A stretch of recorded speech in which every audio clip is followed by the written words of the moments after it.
H D. ಕೋಟೆ ನಾನು ಶಾಸಕನಾಗಿ ಆಯ್ಕೆಯಾದ ಅಂದಿನಿಂದ ಇಂದಿನವರೆಗೂ ತಾಲೂಕಿನಲ್ಲಿ ಆರೋಗ್ಯಕ್ಕೆ ಮತ್ತು ಶಿಕ್ಷಣಕ್ಕೆ ಹೆಚ್ಚು ಒತ್ತನ್ನು ನೀಡುತ್ತಿದ್ದು ಮುಂದಿನ ದಿನಗಳಲ್ಲಿಯೂ ಸಹ ಇದೇ ರೀತಿಯ ಒತ್ತನ್ನು ನೀಡಲಾಗುವುದೆಂದು ಶಾಸಕ ಅನಿಲ್ ಚಿಕ್ಕಮಾದು ತಿಳಿಸಿದರು. ಪಟ್ಟಣದ ಅಂಬೇಡ್ಕರ್ ಭವನದಲ್ಲಿ ಆರೋಗ್ಯ ಮತ್ತು ಕುಟುಂಬ ಕಲ್ಯಾಣ ಇಲಾಖೆ, ಎಚ್.ಡಿ. ಕೋಟೆ ತಾಲೂಕು ಆರೋಗ್ಯ ನಿರೀಕ್ಷಣಾಧಿಕಾರಿಗಳ ಸಂಘ ಮತ್ತು ಪ್ರಾಥಮಿಕ ಆರೋಗ್ಯ ಸುರಕ್ಷಣಾಧಿಕಾರಿಗಳ ಸಂಘದ ವತಿಯಿಂದ ನಡೆದ ವಾರ್ಷಿಕೋತ್ಸವ ಸಮಾರಂಭವನ್ನು ಮಂಗಳವಾರ ಉದ್ದೇಶಿಸಿ ಮಾತನಾಡಿದರು. ಹುಟ್ಟಿದ ಮಗುವಿನಿಂದ ಹಿಡಿದು ಆ ವ್ಯಕ್ತಿ ಮರಣ ಹೊಂದುವವರೆಗೂ ಸಹ ವೈದ್ಯರು ಸೇವೆಯನ್ನ ನೀಡುತ್ತಿದ್ದಾರೆ ಎಂದರು. ತಾಲೂಕು ಆಸ್ಪತ್ರೆಗಳಲ್ಲಿ ಔಷಧಿಗಳ ಕೊರತೆ ಎದ್ದು ಕಾಣುತ್ತಿದ್ದು, ಆರೋಗ್ಯ ಸಚಿವರೊಂದಿಗೆ ಚರ್ಚಿಸಿ ಔಷಧಿಗಳ ವಿತರಣೆಗೆ ಹೆಚ್ಚು ಒತ್ತು ನೀಡಲು ಬೇಡಿಕೆ ಇಡಲಾಗುವುದೆಂದರು. ಒಟ್ಟು 380 ಔಷಧಿಗಳ ಬೇಡಿಕೆ ಇದ್ದು, ಕೇವಲ 80 ಔಷಧಿಗಳನ್ನು ಮಾತ್ರ ಸರಬರಾಜಾಗುತ್ತಿರುವುದು ಸಹ ನನ್ನ ಗಮನಕ್ಕೆ ಬಂದಿದೆ ಎಂದರು.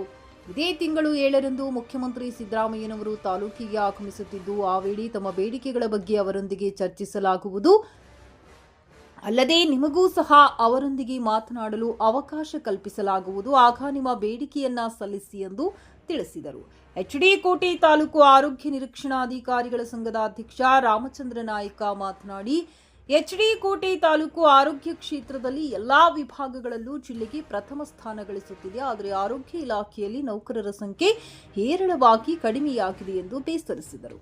ತಾಲೂಕು ಕೇರಳ ಗಡಿಯಲ್ಲಿರುವುದರಿಂದ ವಿಸ್ತೀರ್ಣದಲ್ಲಿ ವಿಶಾಲ ಪ್ರದೇಶ ಇರುವುದರಿಂದ ಹಾಗೂ ಅರಣ್ಯ ಪ್ರದೇಶ ಹೆಚ್ಚಿನ ಪ್ರಮಾಣದಲ್ಲಿ ಇರುವುದರಿಂದಾಗಿ ನೌಕರರು ತಾಲೂಕಿಗೆ ಬಂದು ಸೇವೆ ಸಲ್ಲಿಸಲು ಹಿಂದೇಟು ಹಾಕುತ್ತಿದ್ದಾರೆ. ಇದರಿಂದಾಗಿ ತಾಲೂಕಿನಲ್ಲಿ ಆರೋಗ್ಯ ಇಲಾಖೆಯ ಸಿಬ್ಬಂದಿಗಳ ಕೊರತೆ ಎದ್ದು ಕಾಣುತ್ತಿದೆ ಎಂದು ಅಭಿಪ್ರಾಯಪಟ್ಟರು. ಇದೇ ಸಂದರ್ಭದಲ್ಲಿ ಇಲಾಖೆಯ ಸಿಬ್ಬಂದಿಗಳಿಗೆ ಏರ್ಪಡಿಸಿದ್ದ ವಿವಿಧ ಆಟೋಟ ಸ್ಪರ್ಧೆಗಳ ವಿಜೇತರಿಗೆ ಬಹುಮಾನ ವಿತರಿಸಲಾಯಿತು.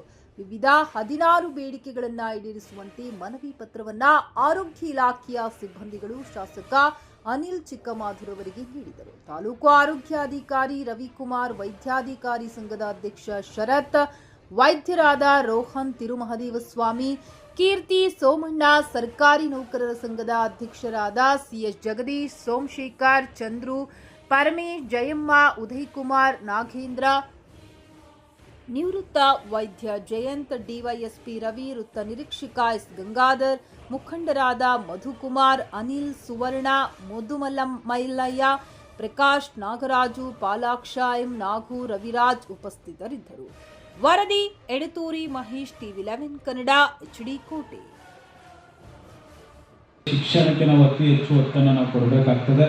ಈ ಮುಖಾಂತರ ತಾಲೂಕಿನಲ್ಲಿ ನಾನು ಕೂಡ ಶಿಕ್ಷಣಕ್ಕೆ ಮತ್ತು ಆರೋಗ್ಯಕ್ಕೆ ಅತಿ ಹೆಚ್ಚು ಒತ್ತನ್ನು ನಾನು ಈಗ ಶಾಸಕನಾದ ಸಂದರ್ಭದಲ್ಲೂ ಕೂಡ ನಾವು ಕೊಟ್ಕೊಂಡು ಬರ್ತಾ ಇದ್ದೀವಿ.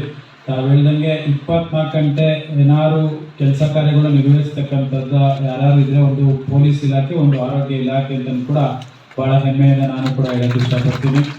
ಇವತ್ತು ನಾವೆಲ್ಲ ನೋಡ್ತಾ ಇದ್ದೋ, ಹಿಂದೆ ನಾವು ಚಿಕ್ಕ ವಯಸ್ಸಲ್ಲಿ ನಾವು ಅಜ್ಜಿ ಮನೆಗಳಿಗೆ ಹೋಗ್ತಿದ್ದೋ. ಅಜ್ಜಿ ಮನೆಗಳಿಗೆ ಹೋದಂಥ ಸಂದರ್ಭದಲ್ಲಿ ಹಳ್ಳಿಲಿ ಇರ್ತಿದ್ದು. ಬಹುಶಃ ನಮ್ಮ ಬಿಳಿಕೆರೆ ಗ್ರಾಮದಲ್ಲಿ ನಮ್ಮ ತಾಯಿಯವರು, ರಾಮನಹಳ್ಳಿ ನಮ್ಮ ತಂದೆಯವರು, ಬೇಸಿಗೆ ರಜಾ ಬಂದರೆ ನಾವೆಲ್ಲರೂ ಕೂಡ ಹೋಗ್ತಿದ್ದೋ. ನಾವು ಆ ಒಂದು ವಿಚಾರದಲ್ಲಿ ನೆನಪಿಸ್ಕೊಳ್ಳೋಕೆ ನಾವು ಭಾಳ ಹೆಮ್ಮೆಯಿಂದ ಇಷ್ಟಪಡ್ತೀನಿ. ಇವತ್ತು ಇಷ್ಟೊಂದು ಆರೋಗ್ಯ ಇಲಾಖೆ ಒಂದು ಬಿಲ್ಡಿಂಗ್ ಬಂದಿದೆ, ಒಂದು ಬಿಲ್ಡಿಂಗ್ ಸ್ಟ್ರಕ್ಚರ್ ಬಂದಿದೆ, ಸೈನ್ಸ್ ದಿನನಿತ್ಯ ಬೆಳೀತಾ ಇದೆ ಅಂತ ಮುಖ್ಯ ಕಾರಣ ನಮ್ಮಲ್ಲಿ ಕೆಳಗಿಂದ, ಯಾಕಂದರೆ ನಮ್ಮ ಸ್ಟಾಫ್ ನರ್ಸಿಂದ ಹಿಡಿದು ಅಧಿಕಾರಿ ವರ್ಗದವರು ತಾವು ಏನೇನು AMO ಇದ್ದೀರಿ, RMO ಇದ್ದೀರಿ, ಎಲ್ಲ